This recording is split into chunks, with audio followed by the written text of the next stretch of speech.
பிரியமானவர்களே, இயேசுவின் நாமத்தில் உங்களை வாழ்த்துகிறேன். உங்களுடைய குடும்பத்தில் இருக்கிற எல்லாரையும் பார்ப்பது எனக்கு அதிக சந்தோஷம்.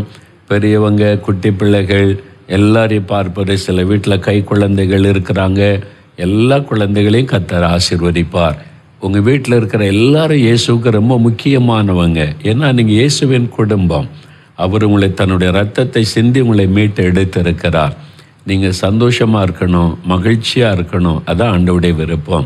அதனால தான் ஆண்டவர் குடும்ப ஜெபம் பண்ணுங்க என்று உங்களை உற்சாகப்படுத்துகிறார். வசனத்தை உங்களுக்கு சொல்லி நான் உங்களோடு கூட பகிர்ந்து கொள்ளவும் தேவன் கிருபை கொடுத்து வருகிறார். இன்றைக்கி உங்களுடைய குடும்பத்துக்குள்ள ஏதோ ஒரு சில காரியத்தில் குழப்பத்தோட தீர்மானம் எடுக்கக்கூட முடியாதபடி தடுமாறி கொண்டிருக்கலாம். ஏன் இப்படி நடக்குதுன்னு கூட நீங்கள் கலங்கி கொண்டிருக்கலாம். எதை குறித்த கலங்காதங்க. நாம் இன்றைக்கி ஜெபிக்க போகிறோம். கர்த்தர் உங்களுக்கான எல்லா காரியத்தை செய்து முடித்து தருவார். சூழ்நிலைகளை கண்டு பயப்படாதங்க. ஆண்டவரை சார்ந்து வாழ பழகி கொள்ளணும். சரியா? ஈசாக்கு என்கிற அந்த தேவ மனிதர், அவருடைய வாழ்க்கை, அவருடைய குடும்பத்தை எல்லாம் தேவன் ஆசீர்வதித்து நடத்தினதை தேவ வசனத்தில் நம்ம வாசிக்கிறோம். இந்த ஈசாக்குடைய வாழ்க்கையிலிருந்து சில அற்புதமான குணங்களை, சுபாவங்களை நாம் அறிந்து கொண்டு வருகிறோம். இன்றைக்கு கூட ஆதியாகமம் 26ஆம் அதிகாரம் முதல் 6 வசனத்தை வாசிக்கும்போது, ஒரு இக்கட்டான சூழ்நிலையில் கர்த்தர் எப்படி ஈசாக்குக்கு ஆலோசனை கொடுத்தார், தேவனுடைய ஆலோசனையை பெற்று அவர் நடந்ததனால் எப்படி ஆசீர்வதிக்கப்பட்டார் என்பது வேதத்தில் இருக்குது. அப்போ ஈசாக்கு தேவனுடைய ஆலோசனை பெற்று நடக்கிற ஒரு மனிதராயிருந்தார். அது என்னன்னு பார்க்கலாமே. பைபிளை ஆதியாகமம் 26ஆம் அதிகாரம் எடுத்துக்கொள்ளுங்க. பழைய ஏற்பாட்டில் 30வது பக்கம் சில வசனத்தை நம்ம வாசிக்கலாமா? பைபிள் வச்சுருக்கீங்கள்ல? நான் கட்டாயம் பைபிளோடு தான் குடும்ப ஜெபத்துக்கு வரேன்னு சொல்லியிருக்கிறேன். குட்டி பிள்ளைகள் கூட பைபிளை திருப்பி கொள்ளுங்க. பாருங்கள். ஆபிரகாமின் நாட்களில் உண்டான பஞ்சத்தை அல்லாமல் பின்னும் ஒரு பஞ்சம் தேசத்தில் உண்டாயிற்று. அப்பொழுது ஈசாக்கு பெலிஸ்தருக்கு ராஜாவாகிய அபிமெலேக்கினிடத்தில் கேராரூருக்கு போனான். கர்த்தர் அவனுக்கு தரிசனமாகி, நீ எகிப்து தேசத்துக்கு போகாமல் நான் உனக்கு சொல்லும் தேசத்திலே குடியிரு, இந்த தேசத்திலே வாசம் பண்ணு, நான் உன்னோட கூட இருந்து உன்னை ஆசீர்வதிப்பேன், நான் உனக்கும் உன் சந்ததிக்கும் இந்த தேசங்கள் யாவையும் தந்து உன் தகப்பனாகிய ஆபிரகாமுக்கு நான் இட்ட ஆணையை நிறைவேற்றுவேன். ஆபிரகாம் என் சொல்லுக்கு கீழ்ப்படிந்து என் விதிகளையும் என் கற்பனைகளையும் என் நியமங்களையும் என் பிரமாணங்களை கை கொண்டபடியால் நான் உன் சந்ததியை வானத்தின் நட்சத்திரங்களைப் போல பெருக பண்ணி உன் சந்ததிக்கு இந்த தேசங்கள் யாவையும் தருவேன், உன் சந்ததிக்குள் பூமியில் உள்ள சகல ஜாதிகளும் ஆசீர்வதிக்கப்படும் என்றார். ஈசாக்கு கேராரிலே குடியிருந்தான். பாருங்க, ஒரு கொடிய பஞ்சம் வருகிறது. ஒரு நெருக்கமான சூழ்நிலை, அந்த தேசத்தில் வாழ முடியாத சூழ்நிலை. அப்போ என்ன செய்கிறதுன்னு கலங்கி பக்கத்து தேசமாகிய பெலிஸ்தருடைய ராஜாவாகிய அபிமெலேக்கு ஆட்சி பண்ணக்கூடிய கேராரூருக்கு அவர் போனார். இப்போ அவருக்குள்ள ஒரு எண்ணம் உண்டாக்கலாம், எகிப்துக்கு போகலாம், எகிப்து செழிப்பான இடம் என்று. அப்போ கர்த்தர் தரிசனமாகி சொல்கிறாரு, நீ எகிப்துக்கு போகாத, நான் உனக்கு சொல்லும் தேசத்தில் குடியிரு, இந்த தேசத்தில் வாசம் பண்ணு, நான் உன் கூட இருப்பேன், உன்னை ஆசீர்வதிப்பேன் அப்படின்னு ஆண்டவர் சொல்கிறார். ஏன்னா இதுக்கு முன்னால் ஒரு கொடிய பஞ்சம் ஆபிரகாம் காலத்தில் வந்தபோது ஆபிரகாம் எகிப்து தேசத்துக்கு போனார். அங்கே நடந்த சம்பவம்லாம் பைபிளில் எழுதப்பட்டிருக்கிறாரு. ஈசாக்குக்குள்ளே இந்த எண்ணம் வந்திருக்கலாம். ஈசா அந்த எகிப்து தேசம் செழிப்பான ஒரு தேசம், ஒருவேளை நம்ம அங்கே போனால் இந்த பஞ்ச காலத்தில் தப்பித்து கொள்ளலாம் என்று நினைத்திருக்கலாம். இப்போ நம்ம ஒரு கொடிதான காலத்திற்குள்ளே கடந்து போகிறோம் இல்லை? COVID-19 என்று சொல்லி கொள்ளை நோய், அதனுடைய பாதிப்புகள், பொருளாதார வீழ்ச்சிகள், வேலை இழப்புகள், பிஸ்னஸ் பாதிப்புகள், பிள்ளைகள் ஸ்கூலுக்கு போக முடியாத நிலைமை, நிறைய பாதிப்புகளை சந்திக்கிறோம். இந்த சூழ்நிலையில் என்ன பண்ணுவார்? நிறைய பேர் வெளிநாட்டில் இருந்தவங்க இந்தியாவுக்கு திரும்பி வந்துட்டாங்க. சென்னையில் இருந்தவங்க அவங்கவுங்க கிராமத்துக்கு திரும்பி போனாங்க. மறுபடியும் சென்னை பட்டணத்துக்கு போனாங்க. ஏன் இங்கே வந்தோம், நம்ம அங்கேயே இருந்திருக்கலாமோ, இப்படி 2 மனதோடு குழம்பின நிலைமை. வெளிநாட்டிலேருந்து வந்த கூட நான் அங்கேயே இருந்திருக்கலாமோ, நான் தவிரதெல்லாம் வந்துட்டேனே. இப்படி பல குழப்பமான சூழ்நிலை. இன்றைக்கு நீங்கள் கூட குழம்பி கொண்டே இருக்கலாம். இந்த வேலைக்கு போகலாமா, இந்த பிஸ்னஸை செய்யலாமா, இந்த காரியத்தை செய்யலாமா, இந்த சூழ்நிலையில் என்ன பண்ணுவது, எங்கே போனால் நம்ம தப்பிக்க முடியும், என்ன செய்தால் இந்த காலத்தை நம்ம கடந்து போக முடியும். ஈசாக்குக்குள்ளே இருந்திருக்கலாம், இந்த பஞ்ச காலத்தை எப்படி தாண்டுவது, தேசத்தில் பஞ்சம் கொடிதாக இருக்கிறது, இந்த காலத்தில் நம்ம கூட இருக்கிறவங்க, நம்முடைய குடும்பம், வேலைக்காரிகள் எல்லாம் போஷிக்கப்பட என்ன பண்ண போகிறோம், பல கேள்விகள் இருந்திருக்கும். இப்போ கர்த்தர் தரிசனமாகி ஒரு ஆலோசனை கொடுக்கிறார். எகிப்துக்கு போகாத, இந்த தேசத்தில் தங்கியிரு, நான் கூட இருந்தவனை ஆசீர்வதிப்பேன் அப்படின்னு.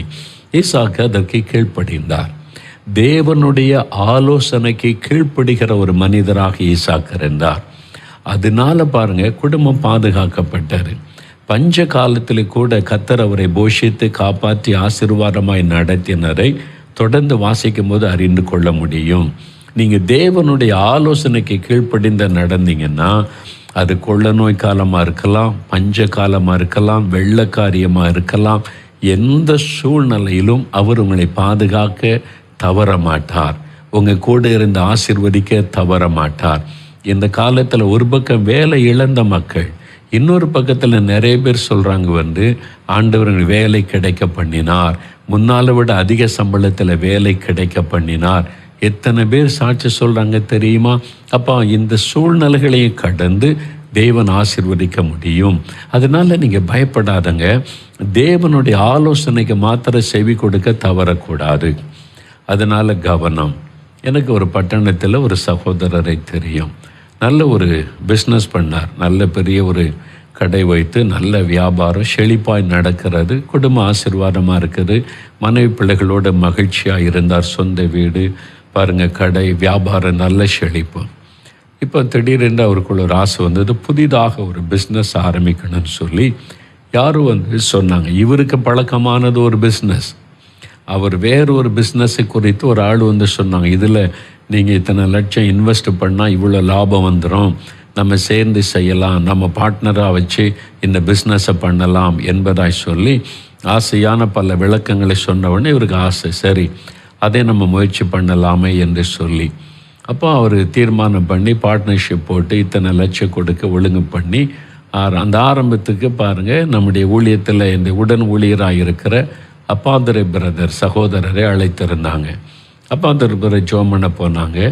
போயிட்டு சொன்னாங்க, இந்த பிஸ்னஸ் தேவ சித்தமாக எனக்கு தெரியவில்லை, இது வேண்டாம், இது உங்களுக்கு நஷ்டத்தை கொண்டு வரும், உங்களுக்கு ஏற்கனவே இருக்கிற பிஸ்னஸை செய்யுங்க, அதை விருத்தி பண்ணுங்க, அதுக்கு இன்னொரு பிரான்ச்சு கூட ஆரம்பித்து செய்யலாம், இது செய்கிறது ஆண்டோடைய சித்தமாக எனக்கு தெரியலை, உங்களுக்கு பொருள் நஷ்டத்தை உண்டாக்கும் அவமானத்தை கொண்டு வருவது வேண்டாம் என்று சொன்னார்கள். அவங்க ஆலோசனை கொடுத்து ஜெபிச்சாங்க. ஆனால் அந்த சகோதரன் உள்ளத்தில் தீர்மானம் பண்ணிட்டார், இதை செய்யணும், இதில் இத்தனை லட்சம் லாபம் வரும்ன்றாங்க, பெரிய பிஸ்னஸ் ஆயிடலான்னு சொல்கிறாங்கன்னு சொல்லி அந்த ஆசையில் அவர் தேவனுடைய ஆலோசனைக்கு செவி கொடுக்கவில்லை. சிரித்து கொண்டே கேட்டுக்கொண்டார். ஆனால் அவர் செய்கிறபடியே செய்து கொண்டிருந்தார். என்கிட்ட வேதனையோடு சொன்னாங்க, நான் சொன்னேன், அவர் கேட்கல பிரதர் சொல்லி. நானும் கூட போய் ஜெபம் பண்ணினேன்.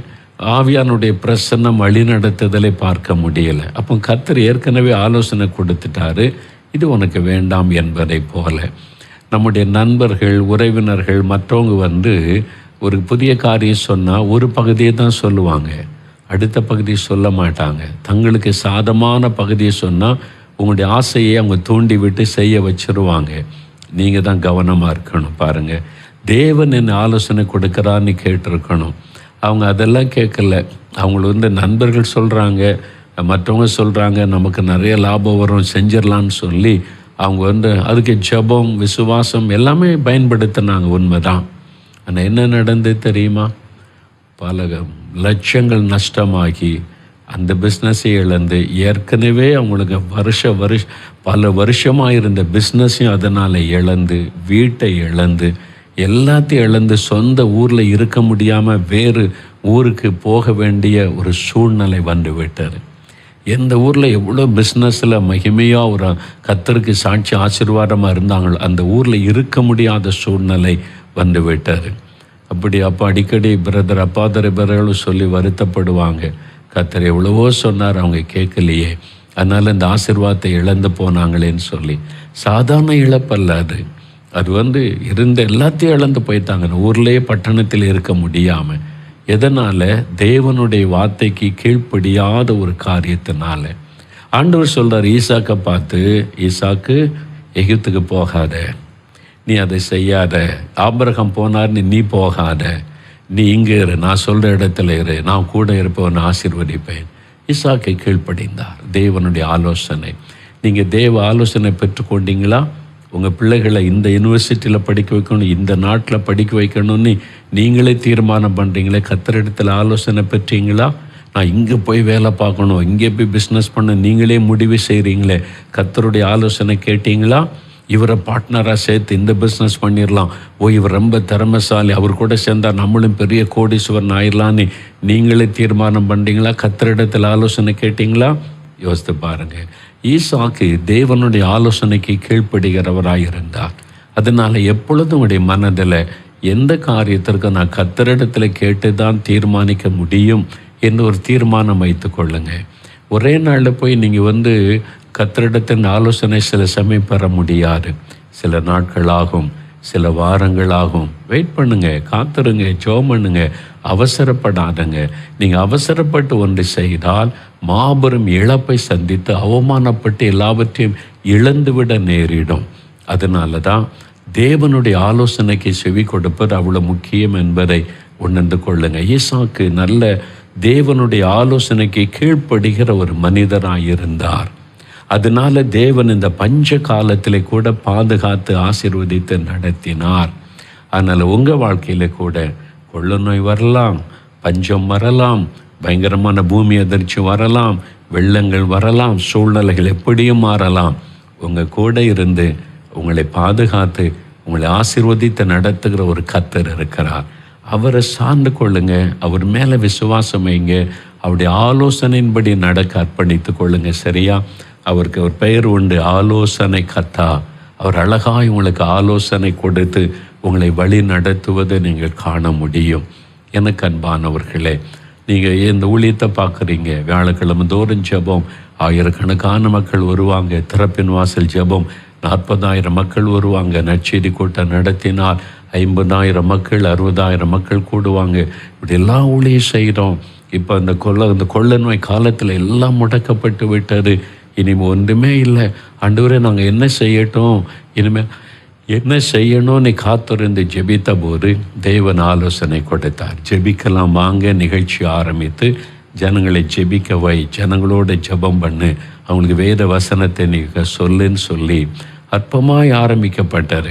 இன்றைக்கி சனி ஞாயிற்றுக்கிழமையில் பல லட்சங்கள் அமர்ந்து ஜெபிக்கிறாங்க, வசனத்தை கேட்குறாங்க. நாங்கள் இங்கே திறப்பின் வாசல் ஜெபம் நடத்தி மாதம் நடத்தினா கூட இவ்வளோ பேரை சந்தித்திருக்க முடியாது. ஊராக போய் பெரிய பெரிய லட்சக்கணக்கான பணம் செலவு பண்ணி கூட்டம் நடத்தினா கூட இவ்வளோ பேரை சந்தித்திருக்க முடியாது. தேவனுடைய ஆலோசனைக்கு செவி கொடுத்த போது ஆண்டவர் எவ்வளவு அழகாய் நடத்துகிறார் பார்த்தீங்களா? மூளை அறியல நான் யோசனை பண்ணி அப்படி செஞ்சலாம் இப்படி செஞ்சலான்னு பிளான் பண்ணியிருந்தா அந்த ஆசீர்வாதம் வந்திருக்காரு. ஆகவே தேவனுடைய ஆலோசனைக்கு இடம் கொடுத்து அந்த ஆலோசனையின்படி நடக்க அர்ப்பணித்து கொள்ளுங்க. யாரோட ஆண்டவர் பேசுவார் தெரியுமா? யார் கீழ்ப்படுகிறாங்களோ அவங்களோட தான் பேசுவார். நீங்கள் கீழ்ப்படியாத பட்சத்தில் ஆண்டவரை ஒதுங்கி நின்று கொள்ளுவார். அதனால் ஒப்பு கொடுங்க, ஆண்டவரே நீங்கள் என்ன ஆலோசனை கொடுத்தாலும் கீழ்ப்படுகிற நான் செய்கிறேன்னு சொல்லுங்கள். சரியா? இப்போ ஜெபிக்கலாமா? முழங்கால் படியிடுங்க. உங்களுடைய ஃபேமிலியில் ஏதோ ஒரு காரியத்தில் குழப்பத்தோடு இருக்கீங்களா? ஆண்டவரை ஆலோசனை கொடுங்க. நீங்கள் சொல்கிறபடி நாங்கள் செய்கிறோம், நாங்கள் நடக்கிறோம். நீ உங்கள் விருப்பம்தான் எங்களுக்கு தெரியணும். ஆண்டவரே நீ ஜெபிக்க ஆரம்பிங்க. ஆண்டவர் அழகாய் நடத்துவார். நாம் ஜெபிக்கலாம். தகப்பனே, இந்த சந்தோஷமான வேலைக்காக நன்றி அப்பா. எத்தனையோ குடும்பங்கள் குழப்பத்தில், நெருக்கத்தில், பயத்தில், கலக்கத்தில், அடுத்து என்ன செய்கிறது, இதுக்கு என்ன பண்ண, அதுக்கு என்ன பண்ண, எப்படி செய்ய போகிறோம், அப்படி செய்திடலாமா இப்படி செய்திடலாமான்னு கலங்கி நிற்கிறாங்கப்பா. ஆண்டவரே, ஈசாக்குக்கு தெளிவான ஆலோசனை கொடுத்தீங்களே, உங்கள் பிள்ளைகளுக்கு ஆலோசனை கொடுங்க. அவங்க என்ன செய்யணும், இந்த இக்கட்டான காலத்தில் என்ன செய்யணும், எப்படி செய்யணும், அவங்களுக்கு ஆலோசனை கொடுங்க. நீங்கள் சொல்கிறபடி செய்ய அவங்க ஆயத்தமாக இருக்கிறாங்க. ஈசாக்கை போல நம்முடைய ஆலோசனைக்கு கீழ்ப்படுகிற இருதயத்தை எங்களுக்கு தாரும் ஆண்டவரே. அதற்கு எங்களை ஒப்பு கொடுக்கிறோம். இப்பொழுதும் தகப்பனை, எங்களுடைய குடும்பத்தை நாங்கள் உமக்கு அர்ப்பணித்திருக்கிறோம். இது உங்கள் குடும்பம், நாங்கள் உமக்கு சொந்தம். நீங்கள் எங்களை வேலையடைத்து பாதுகாத்து நடத்துறீங்க. தீங்கு அணுகாதபடி அதற்காய் ஸ்தோத்திரம். நீர் எங்களை ஆசீர்வதிக்கிற தேவன். ஆசீர்வதியும் தேவைகளை சந்தியும் வழிகளை திறந்து தாரும். உம்முடைய கரத்தில் அர்ப்பணிக்கிறோம். ஆவிக்குரிய ஆசீர்வாதங்களை தாரும். இன்னும் ஜெப ஆவியை தாரும். இன்னும் அன்றாட ஜெபிக்க கிருபை தாரும். இப்பொழுதும் தகப்பனை, எங்களை ஆசீர்வதித்ததைப் போல எங்கள் தெருவில் இருக்கிற, கிராமத்தில் இருக்கிற, ஊரில் இருக்கிற எல்லா மக்களையும் சந்தியும். எல்லா மக்களுக்கும் அந்த ரட்சிப்பின் சந்தோஷத்தை தாரும். ஆலோசனைகளை தாரும். சத்தியத்தை அறிந்து கொள்ள கிருபை தாரும். எங்கள் தமிழ்நாட்டில் இருக்கிற 8 கோடி மக்கள் ரட்சிக்கப்படணும். உம்மை அறிந்து கொள்ளணும். அவருடைய மனக்கண் திறக்கப்படணும். இந்தியாவில் இருக்கிற 138 கோடி மக்களுக்காக ஜெபிக்கிறோம். அவங்க என் சகோதர சகோதரிகள், அவங்களும் ஆலோசனையை பூரணமாய் பெற்றுக்கொள்ள நீங்கள் சந்திக்க, ரட்சிக்க ஜெபிக்கிறோம். எங்களை ஆளுகிறவர்கள் மேலே நீங்கள் ஆளுகை செய்யுங்க. நீங்கள் அவங்கள வழி நடத்துங்க. எங்கள் தேசத்தில் சமாதான நல்வொழுக்க அமைதி காணப்பட ஜெபிக்கிறோம்ப்பா. தகப்பனை, பாவங்கள், துன்மார்க்கங்கள், அசுத்தங்கள், லஞ்சங்கள், அநியாயங்கள், மதுபானங்கள் எல்லாம் ஒளியேற்றும். ஒரு மாற்றப்பட்ட, பரிசுத்தமாக்கப்பட்ட தமிழ்நாடாய் நாங்கள் காண உதவி செய்யும். ஆண்டவர் அப்படி ஆசீர்வதிக்கிற அன்பிற்காக ஸ்தோத்திரம். எங்கள் ஜெபத்தை கேட்டதற்காய் நன்றி. இந்த வாரத்தில் எங்களுடைய குடும்ப தேவைகள், பிஸ்னஸ், வேலை, எங்களுடைய எல்லா தேவைகளிலும் அற்புதம் செய்து ஆசீர்வதியும். நாங்கள் வேண்டிக் கொண்டதை பெற்றுக்கொண்டோம் என்று விசுவாசிக்கிறோம். இயேசு கிறிஸ்துவின் நாமத்தில் ஜெபிக்கிறோம் பிதாவே. ஆமேன், ஆமேன். என் ஆத்துமாவே கர்த்தரை சோஸ்திரி. என் முழு உள்ளமே அவருடைய பரிசுத்தமுள்ள நாமத்தை சோஸ்திரி. என் ஆத்துமாவே கர்த்தரை சோஸ்திரி. அவர் செய்த சகல உபகாரங்களை மறவாதே. ஆமேன், ஆமேன். பிரியமானவர்களே, ஆண்டவர் உங்களை ஆசீர்வதித்திருக்கிறார்.